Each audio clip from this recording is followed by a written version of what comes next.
Mis queridos hermanos, viva Cristo Rey, y hoy además, Laus Deo, el Señor ha resucitado, aleluya, aleluya.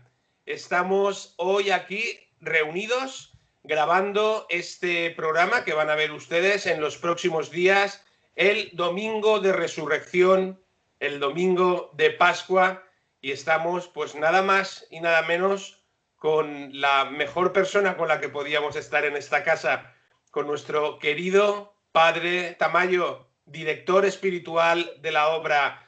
Su reverencia, ¿cómo está? Muy bien, gracias a Dios. Y aquí feliz porque logramos vivir toda una Semana Santa, precisamente como lo había venido yo anunciando, una Semana Santa de adoración, de desagravio a Jesús crucificado, a Jesús victimado. ¿Eh? Y creo que es conveniente precisamente que nos dirijamos a Él. Él va a ser el principal en este programa y entonces vamos a hacer una oración para iniciar. Adelante, Padre. ¿Sí? En el nombre del Padre y del Hijo y del Espíritu Santo. Amén. Amén. Oh Señor Jesús, sí Jesús, a ti que has vivido la crucifixión, a ti que has vivido todo el dolor, todos los sufrimientos de tu pasión y los sigues viviendo. A ti que habiendo vivido toda esa crucifixión y como consecuencia de la misma tu muerte, has resucitado. Gloria a ti, oh Jesús, crucificado y resucitado. Jesús, te contemplo, te contemplamos, oh Jesús, victimado, crucificado, que continúas viviendo esa crucifixión en ese misterio adorable de tu presencia oblativa en la Sagrada Eucaristía. A ti te adoramos. Ante ti deseamos doblar nuestras rodillas, porque tú mereces, Señor, habiendo sufrido tanto por nosotros y continuando a sufrirlo por nosotros, mereces que te adoremos. Por eso, oh Jesús, en este momento te adoramos. Y te ofrecemos, Señor, nuestro humilde y sincero desagravio por tantas ofensas, por tanto desprecio que tú sufres en todo el mundo, muy específicamente en tu presencia oblativa. Cuánto se te desprecia, cuánto se te manipula, y tú, sin embargo, continúas aceptando la cruz. Continúas aceptando la cruz de tu victimación eucarística. Ahí te adoramos, ahí te desagraviamos. Y te damos gracias, Señor, porque evidentemente todo eso tú continúas ofreciéndolo a Dios Padre para nuestra propia redención. Y no solamente redención, para nuestra santificación, para nuestra plenificación, para que nos llenemos de tu misma vida, para que nos llenemos de ti, para que nos dejemos transformar en ti. Por eso, oh Jesús, gracias. Y con toda sinceridad, Señor, reconociendo nuestra pequeñez, sin embargo, queremos también, Señor, abrirnos a la acción de tu Santo Espíritu, para que también nosotros seamos transformados en ti, contigo, en hostias agradables a Dios Padre. Señor, danos la sabiduría necesaria para que esta realidad de la eucaristización de nuestras propias vidas en ti se proyecte a toda nuestra vida y a través nuestro como humildes canales a la vida de toda la iglesia. porque tuyo es el reino, el poder y la gloria por los siglos de los siglos. Amén. Amén. Pues hermosísima oración que sin duda sella y pone en manos de Dios este encuentro. Mi querido Padre, gracias de corazón por habernos orientado en este inicio de esta reunión de esta manera, tan orante y tan penitente. Mi querido Padre, pues es un gozo realmente tener este encuentro. Mis queridos hermanos, en esta Semana Santa, el Padre, en su obra Opus Cordis Eucharistici, como les ha dicho, ha estado viviendo todos y cada uno de los momentos de desagravio, de penitencia, de oración, de adoración, de glorificación a nuestro Señor, y así lo ha trasladado también a nuestro canal, a nuestra plataforma, a nuestra comunidad de adoración y liberación, que hemos intentado hacerles llegar por medio del Padre Tamayo, por medio de otros colaboradores, especialmente bajo su dirección, una Semana Santa verdadera en adoración y liberación, poniendo nuestro granito de arena a esta semana tan especial, la más importante del año católico, sin ninguna duda. Durante este triduo pascual hemos intentado acompañarles. Ayer mismo, sábado santo, este humilde servidor tuvo a bien también hacerles una reflexión a ustedes, en tanto en cuanto les comentaba que todos los contenidos que ofrecemos en Adoración y Liberación son importantes, válidos y sobre todo una ayuda o un apoyo para que cada uno discierna con todos ellos cuál es el camino suyo de encuentro con el Señor. Pero que esas columnas o esos 4 pilares básicos que son la marca de esta casa, la sana doctrina, la santa tradición, las sagradas escrituras y el magisterio bimilenario, reciben su unión plena a la Iglesia Católica, a la silla de Pedro y su orientación específica espiritual de manos de nuestro director espiritual, el reverendo padre José Pablo de Jesús Tamayo. Es por ello que les hacía hincapié y les recordaba que es a sus palabras a las que especialmente tenemos que atender. Hoy, domingo de Pascua, domingo de Resurrección, acabamos ahora mismo de terminar en directo esa hora santa que nos ha dirigido el Padre Tamayo y que ha sido una verdadera bendición, una hora santa eucarística pascual en la que todos hemos podido también comulgar espiritualmente y que ha sido un verdadero momento de fe y de amor a Cristo resucitado. Y hoy por eso, domingo de Pascua, el día más importante del año, queríamos grabar este encuentro para que nuestro Padre querido nos hable.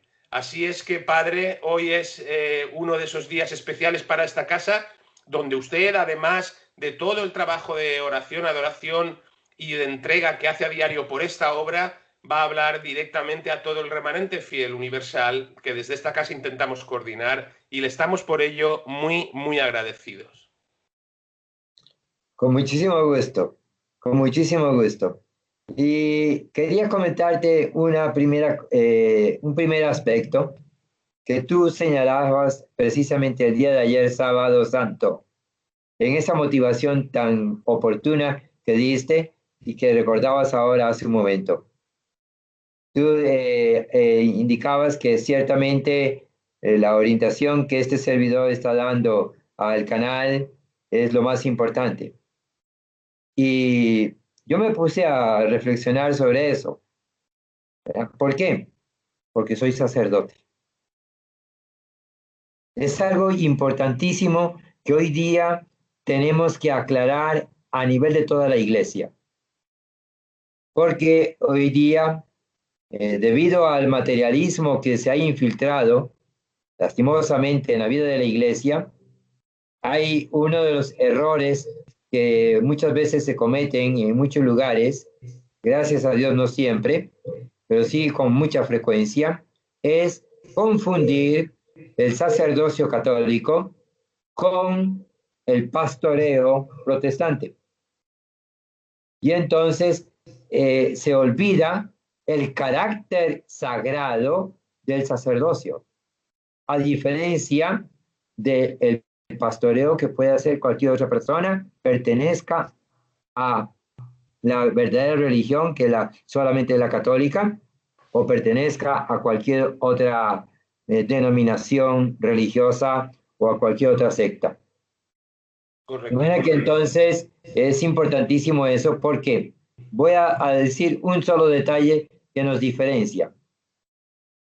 Los pastores, sean de la denominación que sean, o incluso los apóstoles seglares católicos, no tienen el poder sacerdotal. Y debemos recordar que el poder sacerdotal es total y exclusivamente de Cristo nuestro Señor, el único y sumo y eterno sacerdote. Pero que Él en su infinita misericordia, ha querido escogernos a unos cuantos hombres y nos ha transmitido ese poder al hacernos uno en su sacerdocio. Y entonces nosotros tenemos en nuestras manos, bajo nuestra propia responsabilidad, sin mérito de nuestra parte, pero tenemos ese poder de Cristo para ejercer el sacerdocio. Así es. Especialmente en los sacramentos y también en la predicación. Entonces nosotros comunicamos en la predicación, en la catequesis, en la enseñanza, comunicamos no una verdad nuestra, sino que comunicamos la verdad que está contenida en el depósito de la fe que Cristo le ha dado a la iglesia y que nadie, ni ninguna circunstancia del mundo, ni de la historia mundana, nadie puede cambiarlo. Así es. Entonces, el sacerdote, en este caso, este servidor, con relación a adoración y liberación, yo soy responsable de comunicar esa verdad con el poder de Cristo.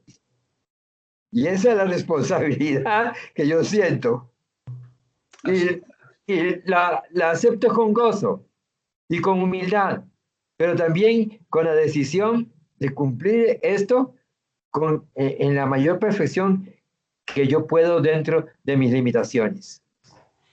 Así es, Entonces, padre. es esa diferencia entre el simple pastor y el sacerdote. Así Yo es.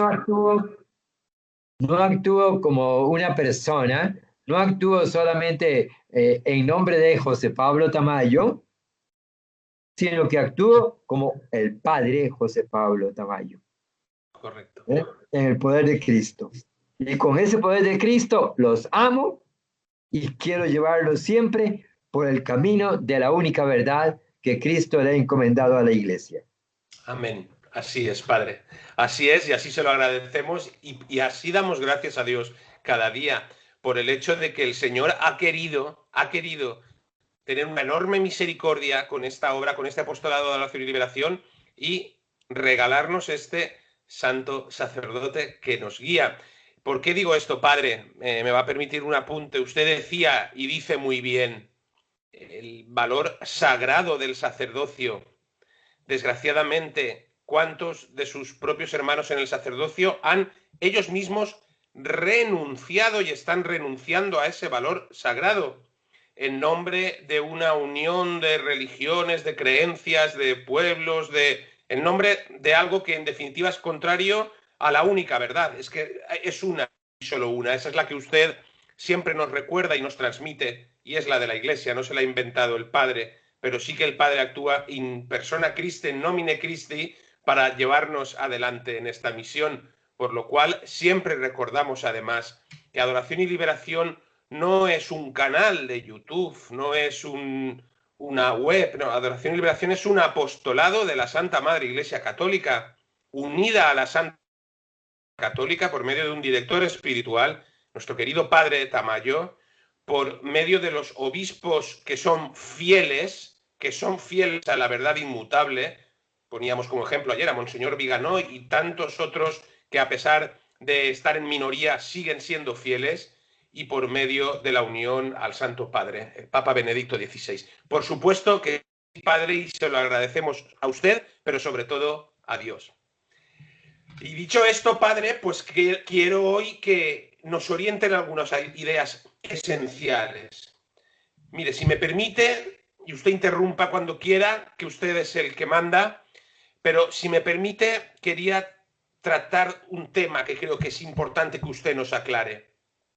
Hace un tiempo hablaba yo con un sacerdote al que le recriminaba la defensa constante, con respeto, por supuesto, le recriminaba, y cuando digo recriminaba me refiero a que le daba mi opinión que él tomaba como errada, la defensa constante de todas las acciones de Jorge Mario Bergoglio, aunque fueran contrarias al Evangelio de Cristo, por el hecho de que era el Papa. Entonces yo le decía que el Papa es el Papa en tanto en cuanto no vaya contra Cristo y todas estas cosas que hemos hablado tantas veces. Y él me dijo una frase, padre, que a mí me dejó muy parado y que después he estado meditando profundamente y con dolor de corazón debo decir que pienso que este sacerdote se equivoca. Él me decía, tú tranquilo, que el dogma no peligra. Me decía, tú tranquilo, que el dogma no peligra.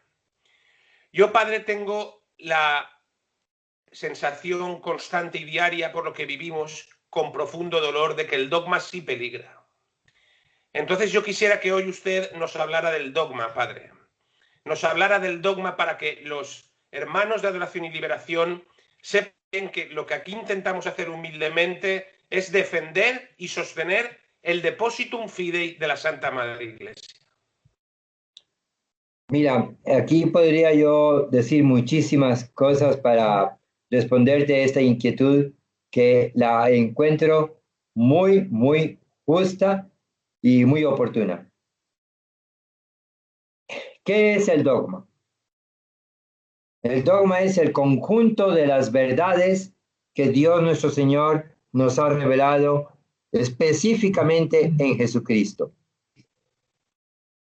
Verdades en relación con la teología, verdades en relación con Dios mismo, con Dios uno y trino revelado en Jesucristo, las verdades relativas directamente a la segunda persona de la Santísima Trinidad, el Hijo de Dios, que llegado el tiempo por él prefijado, se encarna en el seno de María Santísima y se hace hombre sin dejar de ser Dios. Y que entonces él, siendo hombre y Dios, vive todos esos 33 años y nos redime. Pero además de redimirnos, nos enseña.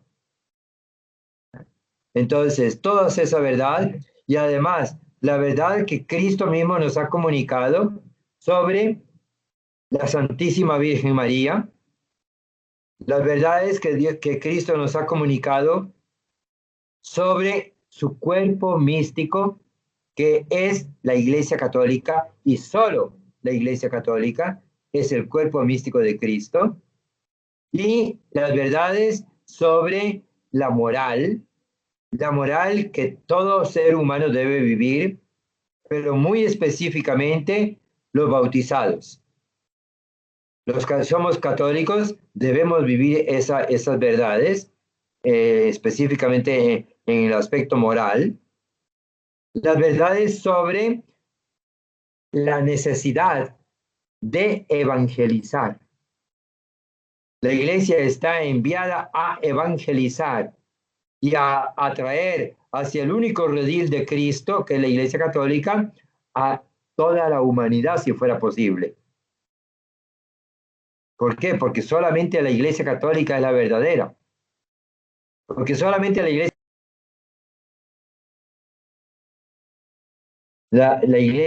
solamente la Iglesia Católica es la única verdadera. Y solo en la Iglesia Católica hay salvación. Porque es la única iglesia que Cristo nuestro Señor fundó. La verdad es de que esta iglesia ha sido fundada por Cristo sobre el fundamento de los apóstoles. Y además de esto, la verdad sobre los sacramentos, la verdad sobre la moral, la verdad sobre la evangelización. La iglesia está enviada a evangelizar La iglesia no está enviada a hacer una simple labor social. Correcto. La labor de la iglesia no tiene que ser una labor de simplemente de beneficencia social, sino que es fundamentalmente, esencialmente, una labor de evangelización, o sea, de comunicación de la verdad del evangelio, la verdad de Cristo al mundo entero. Porque el anhelo de Cristo es que todos los hombres se salven y se salven en la única iglesia católica. Por eso Jesús dijo en el evangelio que tenía muchas ovejas que no estaban en el redil único y que tenía que traerlas al único redil. Muy claramente habló Jesús sobre eso. Entonces, todas estas verdades forman parte del dogma. Y ese dogma, repito, nadie lo puede cambiar. Entonces, ciertamente, yo me atrevería a decir que este sacerdote, cuando te dijo que el dogma estaba a salvo, yo casi que me atrevo a decir que es cierto. El dogma está a salvo. ¿Por qué?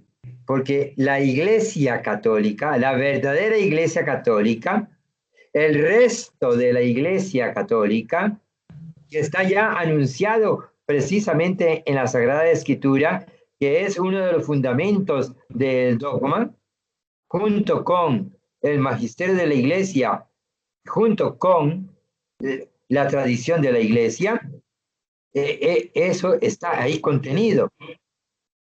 Entonces, realmente ahí tenemos nosotros que fundamentarnos para poder hacer una auténtica evangelización y traer a todos a este único redil.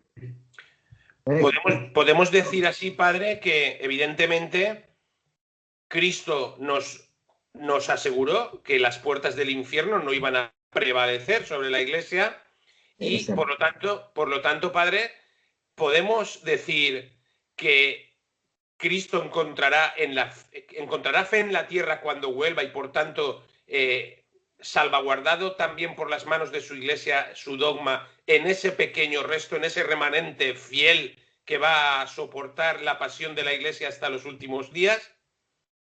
Claro que sí. Y ese resto de la Iglesia ya estaba, repito, preanunciado en el Antiguo Testamento. Y luego nuestro Señor mismo en el Evangelio también. Él dice que van a quedar muy poquitos, pero la iglesia no va a desaparecer jamás. Entonces, ese resto de la iglesia tiene el compromiso, la obligación gozosa, amorosa, de conservar ese depósito de la fe, defenderlo y promoverlo. Promoverlo con la propia vida y promoverlo precisamente con la evangelización. Aunque esto nos lleve a que muchos tendrán o tendremos que vivir el martirio. Pero con gozo y con alegría tenemos que ser muy conscientes de esta realidad. El resto de la iglesia remanente, tiene la responsabilidad de conservar ese depósito de la fe. Así es. Y ahí el dogma no va a desaparecer. Ahora bien, lastimosamente, muchísimos van a perder eso. El demonio está haciendo todo lo posible para quitarles ese depósito de la fe a todos los que él pueda. Y para eso incluso lastimosamente se está también utilizando a sus instrumentos humanos que están luchando contra la verdadera iglesia. Y muy lastimosamente incluso infiltrados dentro de la misma iglesia. De manera que entonces, esta es la realidad que estamos viviendo en este momento. Entonces, debemos tener mucha paz de que el depósito de la fe nunca se va a perder. Pero tenemos que también dolernos de que muchos seres humanos y muchos católicos van a perder ese depósito de la fe para ellos, no para la iglesia verdadera. ¿Eh? Entonces, el depósito de la fe se conserva, pero el depósito de la fe muchos lo van a perder. Pobrecitos. Hay que rezar por ellos para que si lo pierden, a ver si logramos por nuestras oraciones y nuestro sacrificio, lograr que el Señor les dé la luz necesaria para que recuperen lo que hayan perdido. Así es, Padre, dar gloria a Dios y salvar almas, salvar almas. Qué bueno lo que nos ha indicado usted, Padre, porque fíjese, como dice, que es una paradoja gozosa, en el sentido de que el pequeño resto, el remanente fiel católico,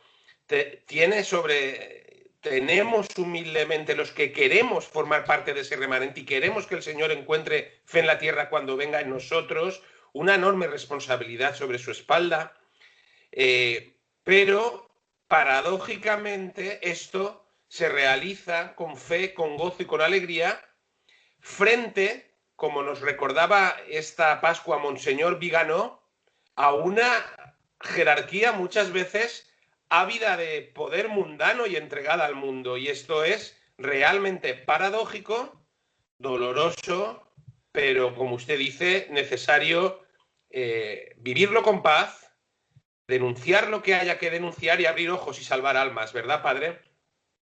Ciertamente, sí. Y acabas de mencionar otro punto importantísimo. ¿Eh? La verdadera iglesia, el resto de la iglesia remanente, está formada por fieles.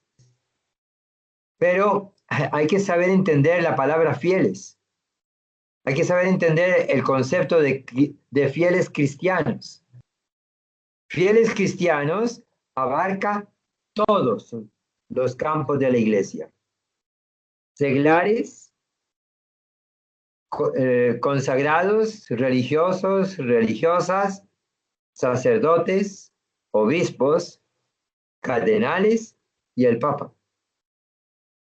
Todos somos fieles de la iglesia, cada uno en el campo en el que Dios le ha llamado. Y entre los fieles hay solteros, entre los fieles seglares hay solteros, y hay casados, y hay viudos.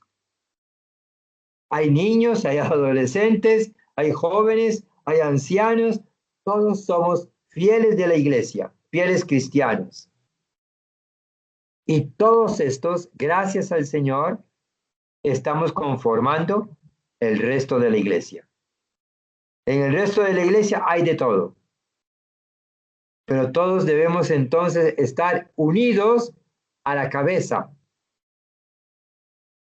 Evidentemente, la cabeza invisible es nuestro Señor Jesucristo. Pero Él ha puesto una cabeza visible, que es el Papa. ¿Eh? Yo desde hace algún tiempo vengo también viviendo, experimentando la realidad de que el verdadero Papa sigue siendo su santidad Benedicto XVI. En otro momento nos volveremos a referir a este aspecto. Y entonces, unidos a Él, pero Él, como persona humana que es, al mismo tiempo que tiene sobre sí el poder, la capacidad del sumo pontificado, pero también es hombre.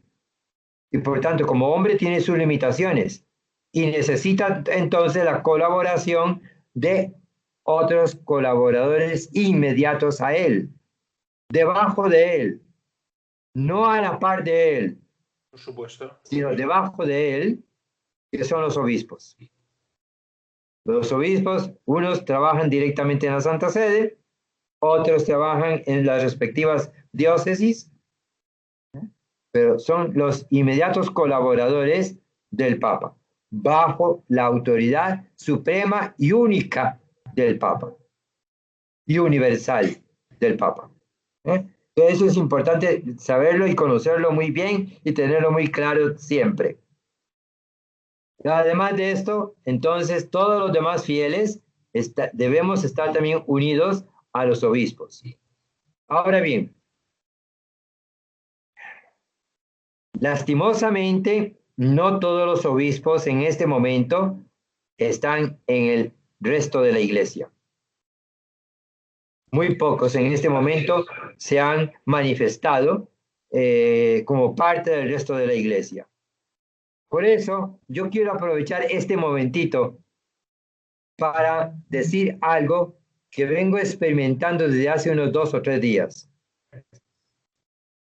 Después de todas las barbaridades que hemos escuchado y que hemos visto que están sucediendo lastimosa, dolorosamente en el seno mismo de la iglesia, tenemos que reconocer que en la iglesia se están dando por parte de pastores mismos, de los obispos, por parte de cardenales, por parte de Monseñor Jorge Mario Bergoglio, herejías. Ninguna duda. Entonces, no podemos estar obedeciendo las herejías que diga, aunque sea un obispo. En la misma enseñanza de Cristo en el Evangelio y en el magisterio de la iglesia está muy claro que cuando un superior dice algo equivocado o da una orden equivocada, no se le debe obediencia. Y muchos santos, y muchos doctores de la iglesia, de los santos padres de los primeros tiempos de la iglesia y luego también de otras épocas posteriores de la iglesia, han sido muy claros en que se debe respetar la autoridad que tiene cada uno dentro de la iglesia. La autoridad que tiene cada uno de los miembros de la jerarquía misma de la iglesia, hay que respetar esa autoridad. Pero si cometen un error o si enseñan un error, se les debe presentar resistencia. Así es, padre. Entonces, esa es la postura que debemos tener. Y por eso es que yo quiero entonces en este momento adherirme públicamente a Su Excelencia, el señor arzobispo, Monseñor Carlos María Vigano, y adherirme también a los otros cardenales, a los 5 cardenales y a otros obispos, entre ellos, por ejemplo, Monseñor Athanasius Schneider, en esta defensa de la verdad, en esta defensa de la sagrada liturgia, que es uno de los campos más atacados por el enemigo. Especialísimamente el ataque del enemigo, más que nada, va contra Jesús directamente. Contra Jesús verdaderamente presente y oblacionado en la Sagrada Eucaristía, en la Santa Misa y en su presencia en el Sagrario. Jesús está siendo el objeto más fuerte de todo el ataque del enemigo. Sin duda. Entonces, yo me adhiero a estos obispos y a estos cardenales para no solamente fortalecerme en la vivencia de la fe, sino también para defender la fe y para promover la fe. Y me permitiría entonces en este momento invitar a otros hermanos míos en el presbiterado, en el sacerdocio, a que también se unan a estos obispos y formemos un verdadero cuerpo sacerdotal capaz de fortalecer y de mantener el resto de la iglesia según el corazón de Cristo, no según criterios mundanos. Así es.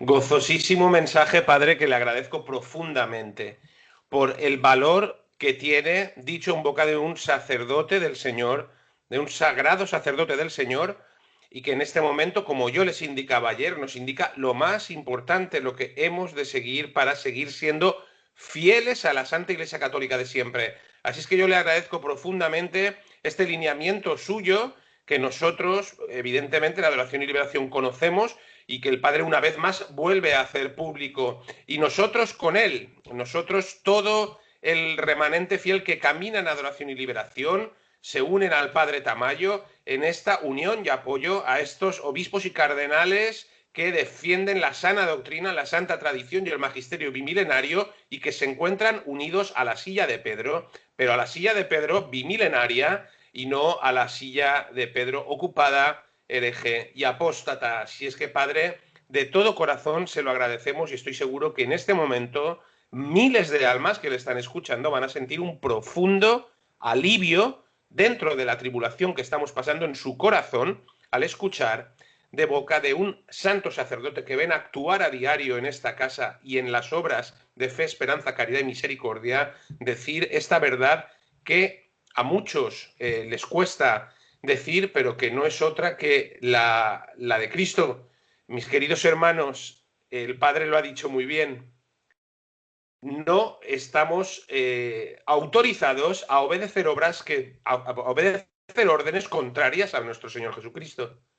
Y el Padre creo que lo ha explicado de una forma teológica, entendible y sencilla para todos. Yo le añadiría la frase, Padre, que usted también nos ha recordado muchas veces, de que hay que obedecer a Dios antes que a los hombres. Y esa es la verdadera forma de entender a la Iglesia Católica. Gracias de corazón, Padre. Quiero aprovechar el desarrollo tan magnífico que en un momento ha hecho, pues de los principales puntos del dogma, para hacer notar a nuestros oyentes, por si alguno no se ha dado cuenta, una cosa. ¿Qué razón tiene el Padre cuando nos dice el dogma está a salvo, por supuesto, en el corazón sacratísimo de Jesús y en ese resto fiel que hará que Él encuentre fe en la tierra cuando vuelva? Pero este sacerdote que a mí me hablaba, me parece a mí, Dios me perdone si me equivoco, que se refería a otro tipo de salvación del dogma, queriendo decir que no había peligro con la jerarquía actual en relación al ataque a los dogmas. Usted estaba desarrollando, Padre, de una manera clarísima algunos de los principales dogmas de nuestra fe, y a medida que usted los desarrollaba, desgraciadamente he podido comprobar cómo todos y cada uno de ellos que usted ha nombrado están siendo atacados actualmente no solo por el mundo, sino por la jerarquía infiltrada. Y voy a poner un ejemplo. Unos ejemplos. Usted hablaba, Padre, de el carácter apostólico de la Santa Madre Iglesia, cómo ha sido desde el Vaticano II atacado por esa sinodalidad, esa falsa organización mundana de la Santa Iglesia. Usted hablaba de la cabeza de la Iglesia, que es el vicario de Cristo, cómo el propio Jorge Mario Bergoglio ha renunciado a ese título queriendo ser más el capellán de las Naciones Unidas y de todas las religiones que el vicario de Cristo en la tierra. Usted ha hablado, Padre, de que extra ecclesiam nulla salus, cómo eso está siendo atacado por el falso ecumenismo, por la nivelación de todas las religiones, etc. Usted hablaba del dogma de la necesidad de la evangelización, ir a todo el mundo, anunciar el evangelio, cómo esto está siendo atacado por el propio Jorge Mario Bergoglio, que nos dice que eso es hacer proselitismo. Usted hablaba, Padre, de los sacramentos, cómo están siendo atacados todos y cada uno. Porque si hablamos de la Eucaristía, los desmanes y los absolutos sacrilegios que se están produciendo, no hace falta que se los recordemos. Si hablamos de la confesión, el sacramento de la reconciliación o la penitencia, no hace falta que veamos lo que está pasando, las absoluciones generales, asamblearias y todo tipo de barbaridades. Si hablamos del matrimonio, no hace falta que les recordemos las absolutas barbaridades que salen del Vaticano hoy ya con las bendiciones de parejas homosexuales, etcétera, etcétera. Entonces, Padre, con verdad en sus palabras yo iba comprobando con desasosiego que ni una sola parte del dogma está siendo respetado por esta actual jerarquía. ¡Qué dolor, Padre! ¡Qué dolor! Un dolor tremendo, fortísimo, que yo comparto continuamente contigo y con todos los miembros de Adoración y Liberación. Realmente es doloroso. Pongo un ejemplo. Con el sacramento del bautismo. Ciertamente hay que reconocer que el bautismo aún en la liturgia Novus Ordo es válido, pero en el Novus Ordo el bautismo es débil, ha sido debilitado. ¿Por qué? Porque le han suprimido ritos que son muy importantes, especialmente los ritos del exorcismo. En el verdadero rito del bautismo, el rito tradicional del bautismo, hay 4 exorcismos cuando el que es bautizado es niño y 5 exorcismos cuando el que es bautizado es adulto. En el bautismo novus ordo no hay un solo exorcismo. Tremendo. Lo único que hay en ese momento en el bautismo es una oración de petición, de protección contra Satanás. Pero el exorcismo no es una petición de protección. Correcto. El exorcismo litúrgico que la Iglesia realiza como mandato de Cristo es un mandato que Cristo, a través del sacerdote, le da al demonio para que el demonio se aleje de ese ser humano. Ese es el exorcismo. Y de eso yo soy testigo. Porque cuando yo he hecho exorcismos, en el sacramento del bautismo, yo experimento el poder de Cristo que lanza a lo profundo del infierno a Satanás. Y en otras ocasiones, expresamente en 2 ocasiones, he tenido que hacer el exorcismo litúrgico delegado por el obispo. Y ciertamente he experimentado el poder de Cristo que a través del sacerdocio, en este caso del sacerdocio que Él me ha dado a mí, el demonio ha sido lanzado. Y en otra ocasión también, otro obispo me pidió que lo ayudara en un exorcismo. Le fui a ayudar y ciertamente el exorcismo realizado por ese obispo lanzó fuera al demonio, liberando a la persona. ¿Verdad que realmente los exorcismos en el bautismo son necesarios, pero en el Novus Ordo los han quitado? Y en cuanto al sacramento importantísimo de la confesión, hoy día la confesión muchos la realizan como si fuera una entrevista de tipo puramente psicológico, de tipo sociológico, o de orientación matrimonial, o de consuelo para las personas que se van a confesar. Y la confesión no es nada de eso. El sacramento de la confesión es un juicio al que se somete el penitente al poder de Cristo nuestro Señor para recibir el perdón de los pecados. La confesión no es el momento para andar pidiendo orientación ni dirección espiritual. En la confesión únicamente se deben confesar los pecados propios, no los del vecino. Correcto. Y hay muchos errores en relación con la confesión, ¿verdad? El matrimonio. Voy a decir solamente un aspecto del matrimonio.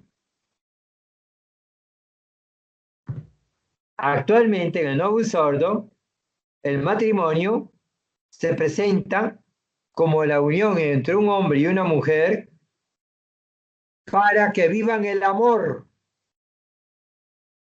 y para que tengan hijos, para que procrean los hijos. Hermanos, esta es una presentación del matrimonio totalmente equívoca y ambigua.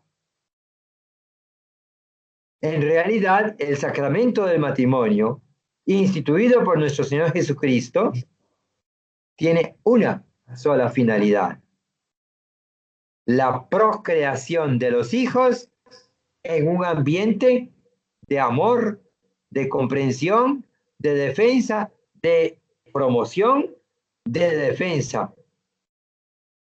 Entonces, es solamente una finalidad. Pero cuando se realiza el matrimonio con 2 finalidades, hemos encontrado muchísimas parejas que se casan en el Novus Ordo y que se casan solamente con el interés de manifestarse mutuamente el amor el uno al otro. Y entonces ahí viene también la fuerza de el materialismo actual con el crimen de la anticoncepción y del aborto. Correcto. En cambio, cuando el matrimonio se realiza con una sola finalidad, en un ambiente de comprensión, de respeto, de amor, de defensa, no hay anticonceptivos y no hay mucho menos todavía aborto. Por supuesto. Esa es la diferencia. Es una diferencia enorme. Entre el matrimonio como sacramento abierto a la vida, que es el fundamento, como usted ha dicho, que siempre nuestra Iglesia nos ha enseñado, sí, y también la actual conversión del matrimonio, como todos los sacramentos, en signos sociales, ¿no? Que es al final Exactamente. lo que la Iglesia modernista está haciendo. Qué curioso lo que usted ha dicho, qué bien lo ha explicado lo del bautismo, padre, porque además, contando sus experiencias, yo sospecho, padre, que todo esto forma parte del mismo plan. Cuando usted ha dicho bien el cambio del bautismo de toda la vida al del Novus Ordo, pues del mismo plan que es el cambio de la misa de siempre a la misa Novus Ordo. Es el plan de debilitar realmente la fe y dar terreno ganado al demonio. Es que evidentemente el bautismo de antes generaba católicos preparados y el de ahora pues puede no más que generar, pues bueno, hijos de Dios por el bautismo, pero débiles. Y desgraciadamente es que si creemos en la verdadera presencia de Cristo en el sacramento, tenemos que pensar que esto se está haciendo mal y que esto está planificado, padre. Es que es así, desgraciadamente. Padre, Ciertamente. Padre, hablábamos del dogma, es terrible. Yo creo que si Dios nos da tiempo y momentos y oportunidad, sería bueno, porque me parece que es un tema apasionante, en otros programas, dedicar programas específicos a que usted nos hable de cada uno de los sacramentos, porque es que, fíjese lo que podríamos hablar del bautismo, cómo es y cómo se ha convertido, ¿no? O del matrimonio en otro programa, y no digamos ya de la Santísima Eucaristía, etcétera, etcétera. Entonces, si Dios nos lo permite y usted dispone de tiempo, en algún momento podríamos hacer eso, sería muy bueno para que la gente tuviera claros los sacramentos de siempre. Igual que nos han cambiado la misa de siempre, también nos están robando los sacramentos de siempre, como usted muy bien nos explicaba. Pero yo ahora quería hacerle, también antes de acabar, en relación al dogma que estábamos hablando, hay un tipo de dogma de nuestra Santa Madre Iglesia que usted ya ha mencionado, como no podía ser de otra forma, que está en este supuesto pontificado de Jorge Mario Bergoglio, especialmente siendo atacado con saña, especialmente siendo atacado con saña, y con dolor lo digo, todos los dogmas relativos a nuestra Santísima Madre de Dios. Es algo terrible y tiene una explicación para mí, padre, y enseguida le dejo a usted que nos explique, porque es el que debe de hacerlo. Pero para mí lo que a veces incluso parece, y lo digo con dolor, un verdadero odio o que Monseñor Bergoglio y sus secuaces detesten a María, es que desgraciadamente para mí no tiene más que una explicación absolutamente centrada en el objetivo, que es contentar a los protestantes, contentar a los judíos, contentar a todo el mundo, contentar a la ONU, contentar, en definitiva, a que María es para estos jerarcas eclesiásticos herejes un obstáculo para sus planes. Ciertamente. Igual que siempre ha sido un obstáculo y lo será hasta el fin de los tiempos para Satanás. Entonces, María, a quien yo personalmente hablo de mí, considero corredentora y mediadora de todas las gracias, recibe un ataque dolorosísimo y profundo por parte de esta jerarquía. ¿Qué nos podría decir usted al respecto, padre? Ciertamente. Siempre hemos confirmado que después de Cristo nuestro Señor, el demonio a quien más miedo le tiene es a la Santísima Virgen María. Precisamente esta mañana me acordaba yo de una anécdota que conocí hace muchos años de San Juan Bautista de la Salle. En cierta ocasión, él tuvo que visitar a otro sacerdote, párroco en otra ciudad de Francia, y Juan Bautista de la Salle participó en la misa que celebraba este párroco, y el párroco en la homilía se refirió a la Virgen Santísima, mencionándola de la forma siguiente: la Virgen María, y continuó hablando. Al final de la misa, San Juan Bautista de la Salle llegó a la sacristía y le reclamó con toda razón al párroco. Le dijo: por favor, nunca más vuelva a referirse a la Virgen Santísima así, con tan poco respeto y con tan poco amor.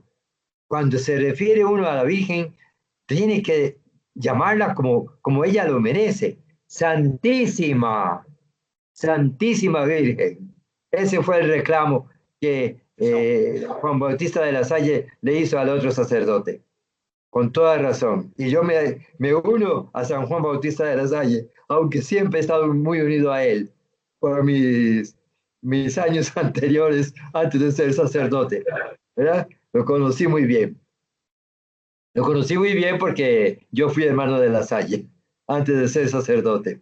Entonces, realmente, el papel que Dios nuestro Señor le ha dado a María Santísima es un papel importantísimo, importantísimo.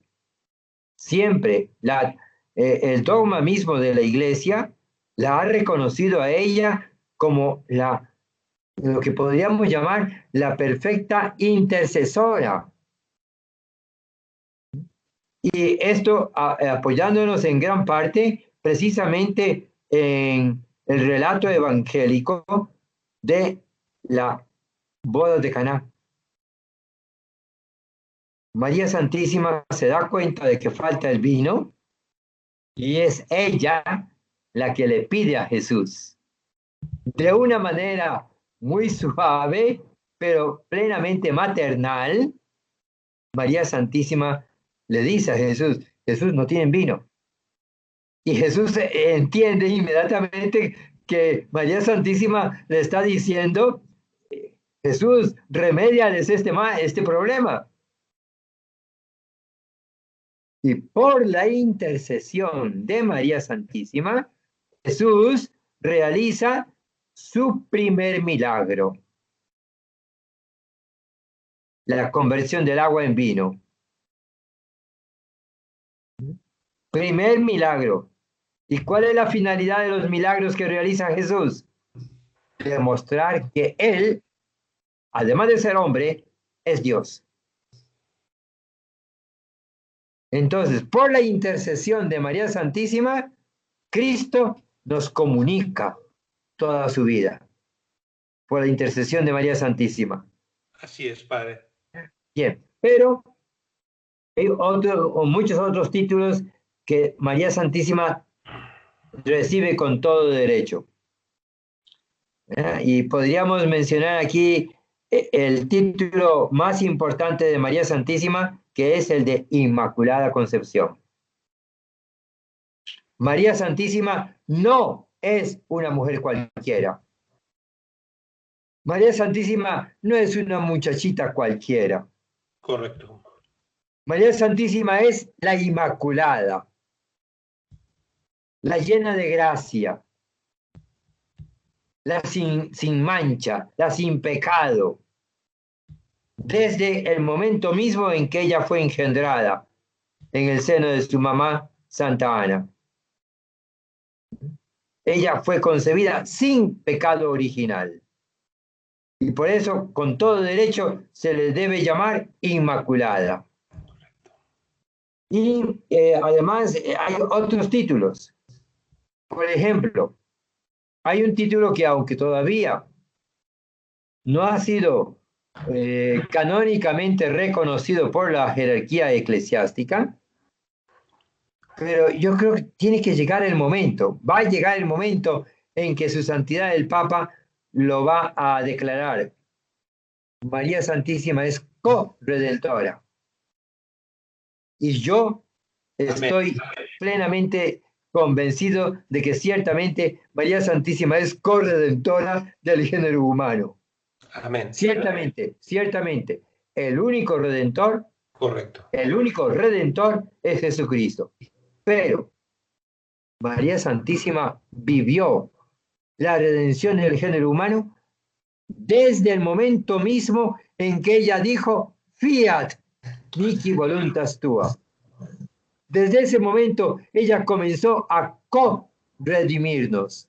O sea, ella comenzó a colaborar en el acto redentor que Jesucristo inició desde el momento mismo en que se encarnó en el seno de María Santísima.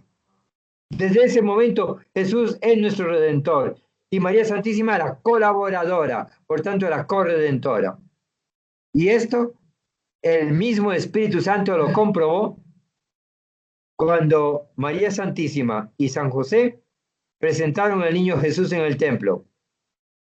¿Quién lo recibió? El anciano Simón. ¿Y qué dice este anciano? Una espada te atravesará el corazón. O sea, María Santísima iba a participar plenamente, o estaba ya participando plenamente de la redención realizada por Jesucristo a través de la cruz. Así es. ¿Mm? Así es. Entonces ella es verdaderamente corredentora. Es todo, yo considero que esto es un argumento bíblico y por tanto teológico para comprobar que María Santísima es la corredentora. Y hay otro momento, por supuesto, que también se puede poner como fundamento para este título de María Santísima, que es precisamente Jesús ya crucificado. ¿Qué le dice a María Santísima y a San Juan? Mujer, he ahí a tu hijo. Hijo, he ahí a tu madre. Y una madre siempre participa de los dolores de su hijo. Una madre siempre participa de los dolores de su hijo. Correcto. Y cuando Jesús declara que María Santísima es la madre de Juan, está declarando Jesús que María Santísima es la madre de toda la iglesia, Así es. representada por el apóstol San Juan. Y entonces, si María Santísima es la madre de la iglesia, María Santísima participa de los dolores de la iglesia. Dolores tanto físicos como espirituales y morales. Entonces, ciertamente es corredentora. Qué belleza. Qué belleza, Padre.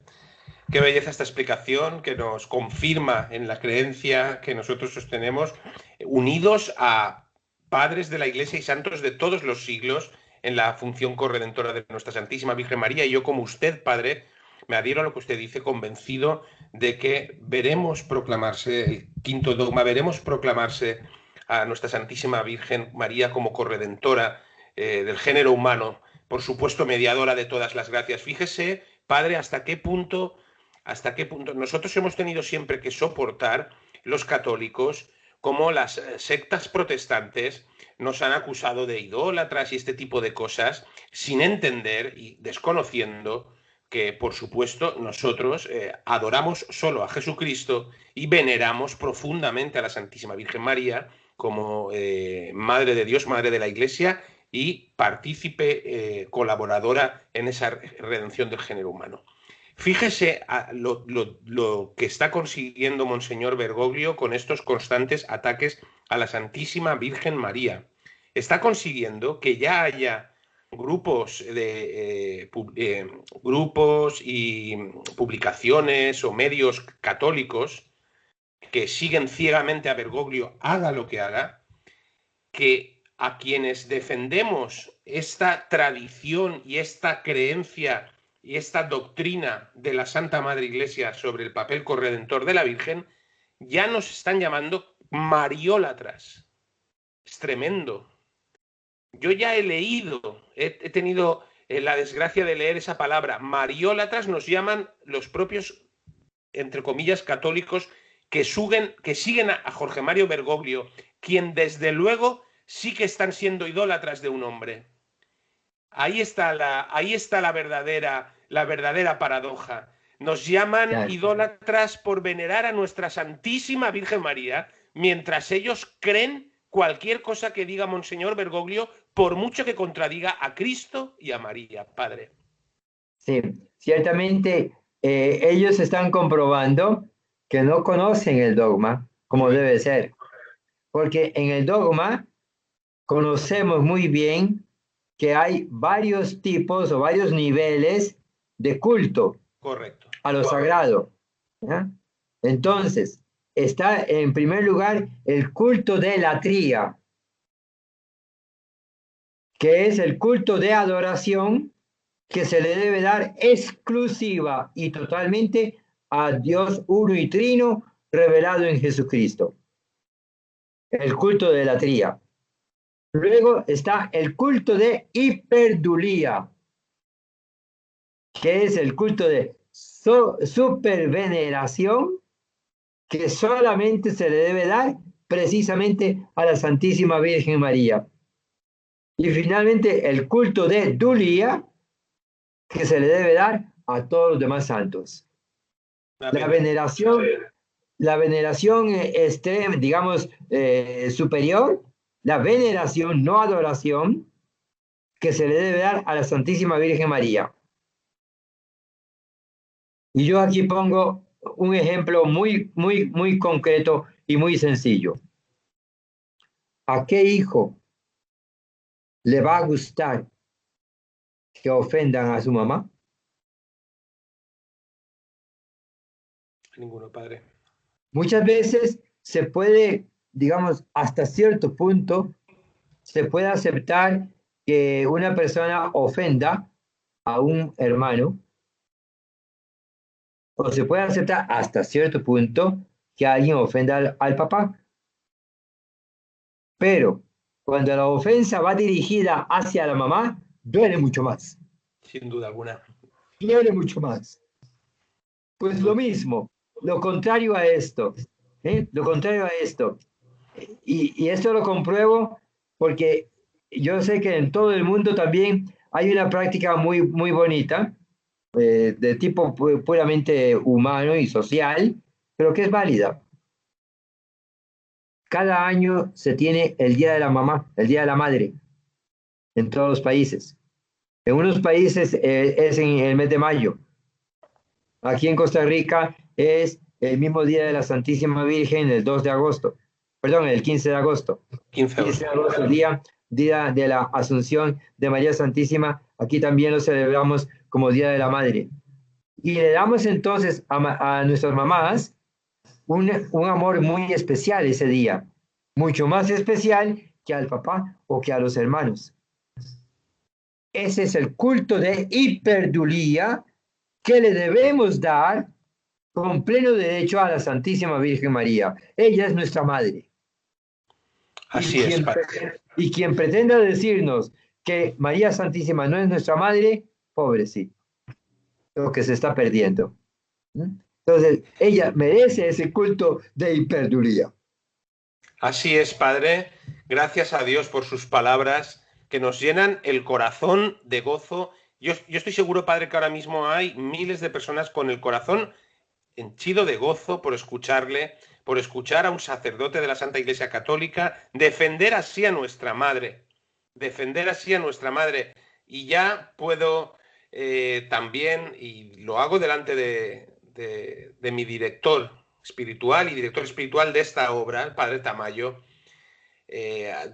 avisar a navegantes. Siempre hemos dicho que aquí nos da igual lo que digan de nosotros, que más dijeron de Cristo, y que eso está dentro de nuestra misión. Pero que nadie ose tocar a la Santísima Virgen María, porque se va a encontrar con adoración y liberación y todo el remanente fiel en defensa de nuestra Santísima Madre. Que nadie ose. Por tanto, Padre, le agradezco muchísimo esas palabras. Usted tiene ahí detrás el cuadro de nuestra Santísima Virgen, la Madre de Guadalupe, emperatriz de las Américas, mujer vestida del sol del Apocalipsis, patrona de adoración y liberación, que usted mismo instituyó como patrona de esta casa, y siempre con nuestra Santísima Virgen María, como usted nos ha enseñado y como nos enseña en cada uno de los actos que usted preside, en esa fórmula tan especial de su obra, siempre con y como María, con ella, a los pies de Jesús, orantes y caminando por la cruz a la luz, mi querido Padre. Padre, llevamos más de una hora de encuentro, nos quedan muchos temas que tratar. Yo le invitaría para que pueda toda la gente llegar hasta el final de esta entrevista, a cuando usted pueda poder continuar esta entrevista en otro programa, porque sobre todo yo creo que deberíamos también abordar con calma, y podría ser, si a usted le parece bien siempre, el primero de los sacramentos que tratáramos con profundidad en cuanto a cómo lo concibe la Santa Madre Iglesia y a cómo se está tratando en la actualidad, pues hablar, por supuesto, porque es el centro de esta casa, adoración y liberación, y de la suya, el Opus Cordis Eucharistici, pues de la Santísima Eucaristía, de la acción sacrificial de la Santa Misa, de la presencia de Cristo en los sagrarios y de tantas otras cosas sobre las que usted nos puede y nos debe, me atrevo a decir, hablar tanto. Ciertamente es el tema principal, es el tema central. Ya estaba ya pensando sugerírtelo, ¿verdad? Pero ciertamente yo incluso estoy dispuesto a que esta entrevista pueda durar mucho más tiempo todavía, pero tampoco podemos abusar del tiempo que puedan tener todos los que están participando de esta entrevista, ¿verdad? No podemos abusar tampoco de ellos. De pronto tengan alguna otra obligación que cumplir. Y sí es muy bueno que decidamos ya dedicar una o dos o tres entrevistas o cuatro entrevistas a tratar el tema precisamente del misterio eucarístico de Cristo nuestro Señor. Centro, y no solamente centro, principio, centro y cumbre de toda la vida y misión de la Iglesia, y por tanto, principio, centro y cumbre de toda la vida de cada católico. El católico que no vive la Eucaristía está muerto. Perdonen que sea tan directo y tan claro. El católico que no vive la Eucaristía, el católico que no se postra para adorar a Jesús en la Eucaristía, el católico que no vive con toda la frecuencia posible la Santa Misa, el católico que no visita con frecuencia a Jesús en el sagrario, el católico que no convierte su vida en una Eucaristía en Cristo nuestro Señor para la gloria de Dios Padre, está muerto. Y para decir esto, me apoyo precisamente en la palabra de Jesús mismo. Quien no come mi carne y no bebe mi sangre, no tiene vida. Quien come mi carne y bebe mi sangre, tiene vida eterna y yo le resucitaré en el último día. Es palabra de Jesús. Y comer el cuerpo y la sangre del Señor no es solamente el acto físico, fisiológico de comer la Sagrada Eucaristía. No es solamente eso, va muchísimo más allá. En todo el concepto teológico y fisiológico de lo que es comer. Cuando uno come un bocado de cualquier alimento que sea, el bocado no solamente se mastica, el bocado ese se asimila y se transforma en parte de nuestro organismo. Entonces, cuando nosotros comemos la carne y bebemos la sangre del Señor, tenemos que llegar a transformarnos en Él. Habría mucho que decir, ¿no? Esto lo digo solamente como para abrirle el apetito, ninguna duda. En relación con la Eucaristía, ¿no? Entonces, sí, ciertamente, luego nos ponemos de acuerdo para ver cuándo conviene hacer la próxima entrevista, lo antes posible, Por ¿verdad? supuesto. Para ya tratar exclusivamente el tema del misterio eucarístico de Cristo nuestro Señor, de Jesús crucificado y resucitado. Así es, Padre. Además, la providencia del Señor que todo lo conduce amorosamente, pues fíjense que han querido unir pues, esta obra eminentemente eucarística y este sacerdote eminentemente eucarístico, que es el Padre Tamayo, al destino de esta casa, Adoración y Liberación, una obra eminentemente eucarística que nace justamente para, desde la adoración al Santísimo Sacramento del altar, contribuir a la liberación de la Iglesia y de las almas de las garras de Satán, en las que actualmente, por desgracia, en muchas ocasiones están sometidas.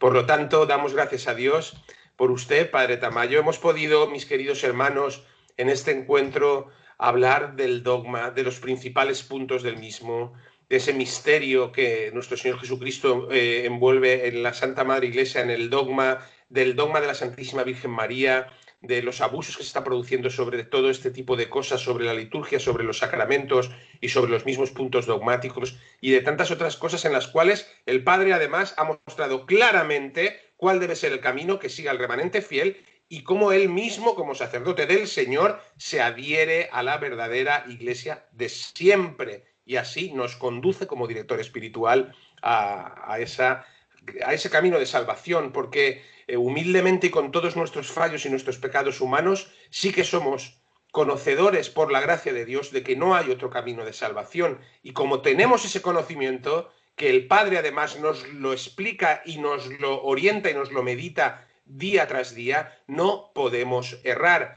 porque estamos obligados a cumplir con nuestra misión.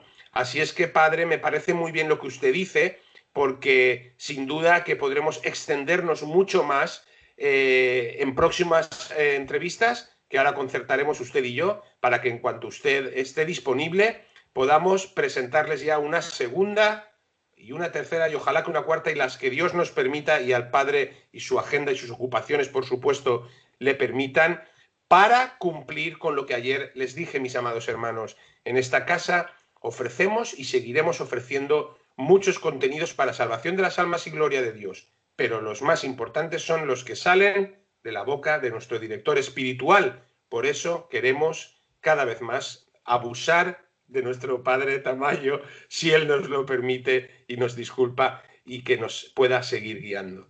Así es que, Padre, gracias de todo corazón. Con muchísimo gusto. No es, para mí no es ninguna molestia. Desde que yo me sentí llamado por el Señor, le dije, Señor, todo lo que tú quieras y todo lo que tú necesites, todo lo que tú mereces y las almas necesitan. Porque esa es la misión de la Iglesia, darle gloria a Dios y procurar la salvación de las almas. Amén. Sí. Amén, Padre. Yo doy fe de que tenemos la inmensa suerte de la que sin duda no somos merecedores de que nos pueda acompañar un santo sacerdote como usted. Así es que yo se lo agradezco una vez más y a Dios y a la Santísima Virgen María por haberle puesto en nuestro camino al frente de este remanente fiel y le imploro, Padre, que nos dé la bendición a nosotros, a todos los que nos están siguiendo desde sus casas, a sus familias y a todo este resto fiel que camina en adoración y liberación y guiado por sus pasos y unidos, como siempre, a la Santa Madre Iglesia Católica. Con muchísimo gusto. Es mi deber, mi gozoso deber, impartirles la bendición. Dominus vobiscum.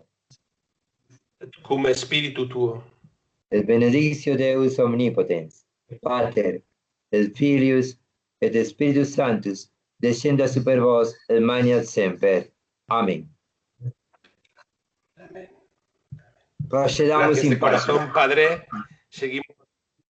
Amén. Procedamos en paz. Y a ustedes, mis queridos hermanos, gracias. No se olviden, por favor, de si normalmente nos ayudan, y así lo hacen, a difundir los vídeos, a hacer que lleguen a las almas, especialmente este vídeo, y los que vengan, todo lo que el Padre Tamayo nos cuente, nos explique y nos ayude para el alimento de nuestra alma, no dejen de difundirlo. Hagan ustedes también lo que el Señor nos pidió, ir por todo el mundo y evangelizar. Pues hoy tienen ustedes en las manos este medio que el Señor ha puesto en nuestras manos, que se puede usar para el mal, pero se puede usar también para el bien.